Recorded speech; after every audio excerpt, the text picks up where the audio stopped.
जो चेतना समय की शुरुआत से ही ज्ञान की खोज में है, वह भारतीय है। भारत केवल एक भूखंड नहीं है, परंतु एक जीवन शैली है जो समय की शुरुआत से रहती आई है और समय के अंत तक चली है। भारत बना है ज्ञान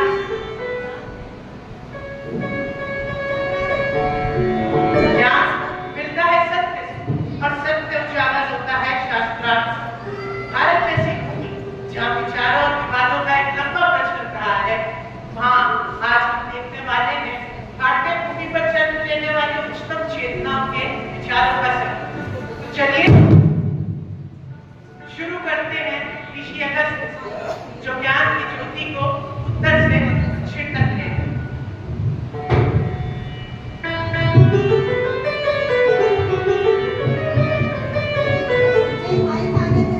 संजय भैया माइक बच्चों को दे दो, कॉर्डलेस वाला माइक।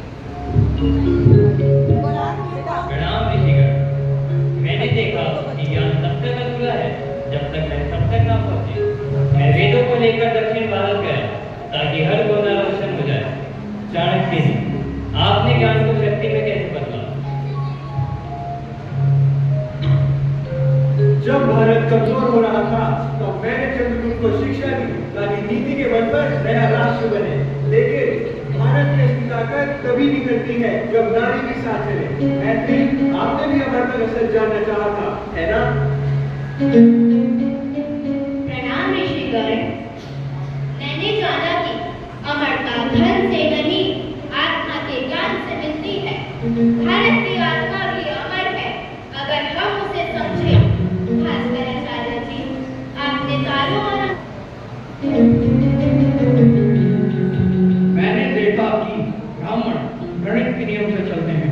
हमने शून्य, दशमलव और लीलावती जैसे ग्रंथों से दुनिया को राह दिखाई, पर शरीर का ज्ञान भी जरूरी है। शुश्रूषाचार्य, आपने उस समय कैसे जोड़ा? मैंने शल्य चिकित्सा से विज्ञान बनाया। हमारे पास दैनिक थी, नैतिकता थी और सेवा का भाव था। हमारी सभ्यता में ज्ञान और करुणा दोनों साथ चलते हैं। गार्गी, आपने तो ब्राह्मण तक सवाल उठाए, कैसे? मैंने ब्राह्मण पर सवाल इसलिए नहीं उठाए क्योंकि मुझे ज्ञान का अधिकार था, बल्कि इसलिए उठाए क्योंकि ज्ञान पर सबका अधिकार है। भारतीय नीति में नारी को सामाजिक पटल पर पुरुषों के समान माना गया है और उनको भी अधिकार है, बराबर योगदान का। स्त्रियों का स्थान पुरुष से ऊपर है, ये बात मानती है, परंतु ये उनके अधिकार इस कारण नहीं कि स्त्रियां अर्थव्यवस्था में काम करें या युद्ध लड़ें, परंतु इसलिए कि वे निर्गुण है। पोषण करने में एक समाज का अधिकार उसकी स्त्रियां, उसकी अस्मिता होती है।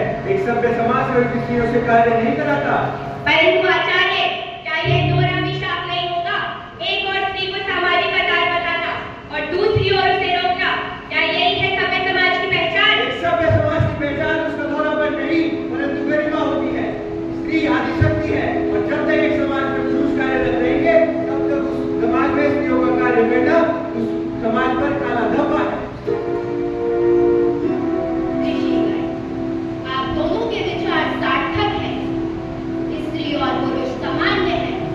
स्त्री का धर्म है पोषण, पुरुष का कर्तव्य है संरक्षण। परंतु बदलते समय के साथ स्त्री और पुरुष का सम्मिलित सहयोग आवश्यक है। एक समाज विकसित और उन्नत तभी होगा जब स्त्री और पुरुष की सहभागिता सामान्य रूप से मान्य हो। क्या आप उनसे प्रसन्न हैं?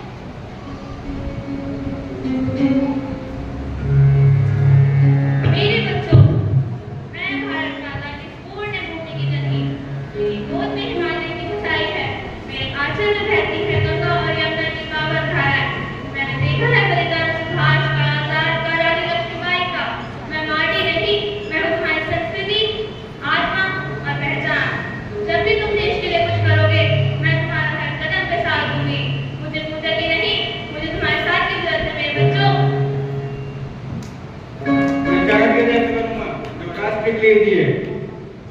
मैं गाड़ी का सोचूंगा, इनके ऊपर सवार करूंगा।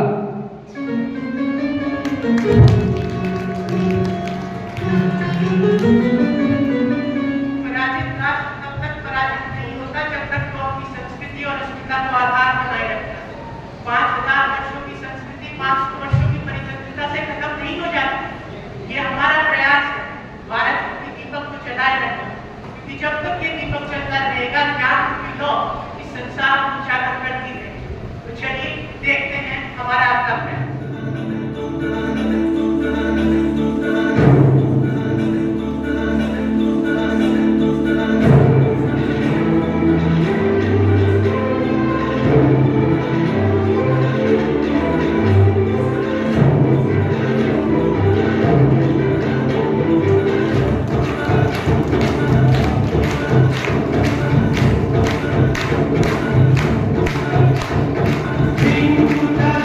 Hare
but a captivating journey into the depths of art history.